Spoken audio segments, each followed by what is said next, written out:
ನಮಸ್ಕಾರ ವೀಕ್ಷಕರೇ, Karnataka power TV ನ್ಯೂಸ್ಗೆ ತಮ್ಮೆಲ್ಲರಿಗೂ ಸ್ವಾಗತ. ವಾರ್ತೆಗಳ ವಿವರ. ಬೆಂಗಳೂರಿನ ಮುಖ್ಯ ಚುನಾವಣಾ ಕಚೇರಿ ಮುಂದೆ 8 ವರ್ಷಗಳ ಹಿಂದೆ ತಮಟೆ ಹೊಡೆಯುವ ಮೂಲಕ ವಿಭಿನ್ನ ರೀತಿಯಲ್ಲಿ ಚಳುವಳಿ ನಡೆಸಿದರು. ಶ್ರೀ ವಾಟಾಳ್ ನಾಗರಾಜ್ ಅವರು ಪ್ರಾಮಾಣಿಕ ಚುನಾವಣೆ ನಡೆಯುತ್ತಿಲ್ಲ, ಮತದಾರರಿಗೆ ಹಣ ಹಾಗೂ ಬೇರೆ ರೀತಿಯ ಆಮಿಷನ್ನ ಕೊಡುವುದು, ಮತಯಂತ್ರಗಳ ದೋಷಪೂರಿತ ಮತಚೀಟಿಗಳು, ಹಲವಾರು ವಿಚಾರಗಳ ಬಗ್ಗೆ ಮುಖ್ಯ ಚುನಾವಣಾ ಕಚೇರಿ ಮುಂದೆ ಚಳುವಳಿ ನಡೆಸಿದರು.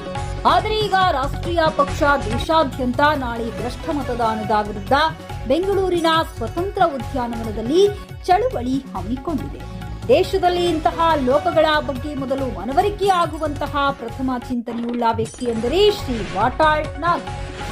ಚುನಾವಣೆ ದೇಶದಲ್ಲಿ ನಡೆದಿದೆ. ಮತಯಂತ್ರದ ಬಗ್ಗೆ ಸಂಪೂರ್ಣವಾಗಿ ಅನುಮಾನ ಕಾಣ್ತಾ ಇದೆ ಮತ್ತು ವಿದೇಶಗಳಲ್ಲಿ ಈ ದೇಶದ ಮತಯಂತ್ರದ ಬಗ್ಗೆ ಅನುಮಾನ ವ್ಯಕ್ತಪಡಿಸ್ತಾ ಇದ್ದಾರೆ. ಆ ದೃಷ್ಟಿಯಿಂದ ಮತದಾರರಿಗೆ ಪ್ರಾಮಾಣಿಕವಾದಂಥ ಸಮಜಾಯಿಷಿ ಕೊಡ್ತಕ್ಕಂಥದ್ದು ಚುನಾವಣಾ ಆಯೋಗದ ಕರ್ತವ್ಯ ಅಂತೇಳಿ ಒತ್ತಾಯ ಮಾಡ್ತಾ ಇದ್ದೀವಿ.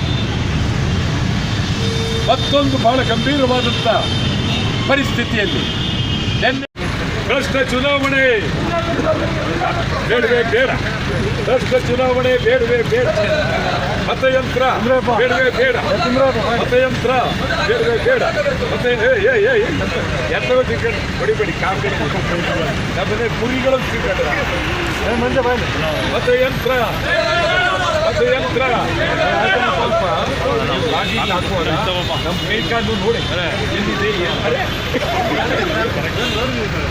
ಎಲ್ಲಿ ನೋಡಿದೆ ನೋಡ್ತಾ ಇದ್ದೀನಿ ಸರ್. ನೀವು ಫ್ರೆಂಡ್ ಅಲ್ಲ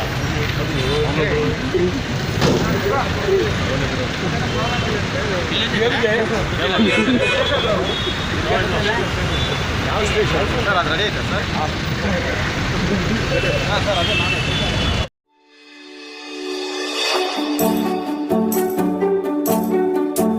ನೀವಿನ್ನು ನಮ್ಮ ಚಾನೆಲ್ಗೆ ಸಬ್ಸ್ಕ್ರೈಬ್ ಮಾಡಿಲ್ಲವೇ? ಹಾಗಿದ್ರೆ ತಡಬೇಕೆ? ಹಿಂದೆ ಸಬ್ಸ್ಕ್ರೈಬ್ ಮಾಡಿ, ಬೆಲ್ ಐಕಾನ್ ಪ್ರೆಸ್ ಮಾಡಿ, ಶೇರ್ ಮಾಡಿ, ಕಮೆಂಟ್ ಮಾಡಿ.